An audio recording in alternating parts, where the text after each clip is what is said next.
Precisament aquest vespre, sota el nom Stop Mare Mortum, diverses entitats s'han concentrat davant la seu de la Comissió Europea a Barcelona per condemnar el genocidi migratori al Mediterrani.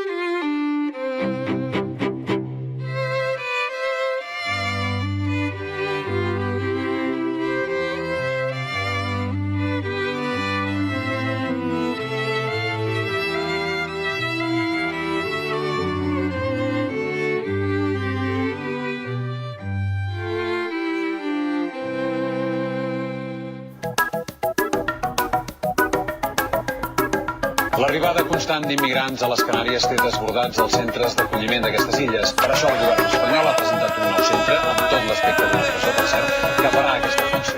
La sorpresa és que ja està construït, però fins ara s'havia mantingut en absolut secret.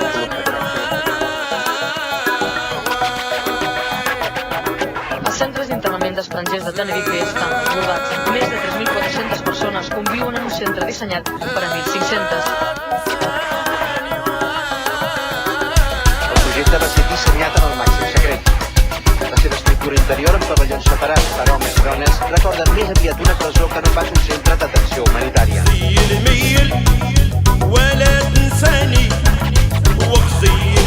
que se'ls tracta com a delinqüents que no reben assistència jurídica i que els seus drets són trepitjats de manera sistemàtica. Hi ha 1.350 persones en un recinte on inicialment ni cabia 240.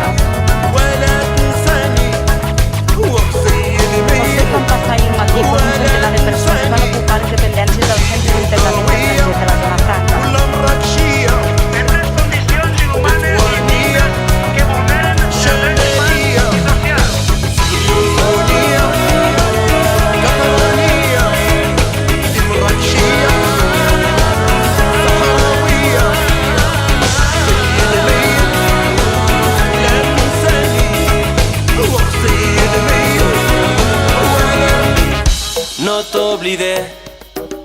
No t'oblidé, en la vida i en l'amor. No et vull perdre, no em vull perdre, en la tristesa del meu cor.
No t'oblidé, en la tristesa del meu cor. Per representants del teixit associatiu català ha distingit com a la millor iniciativa solidària la plataforma Stop Mare Mortum. El jurat destaca la seva tasca de sensibilització social cap al drama humà dels refugiats i la seva reclamació d'un canvi a les polítiques d'immigració a Europa.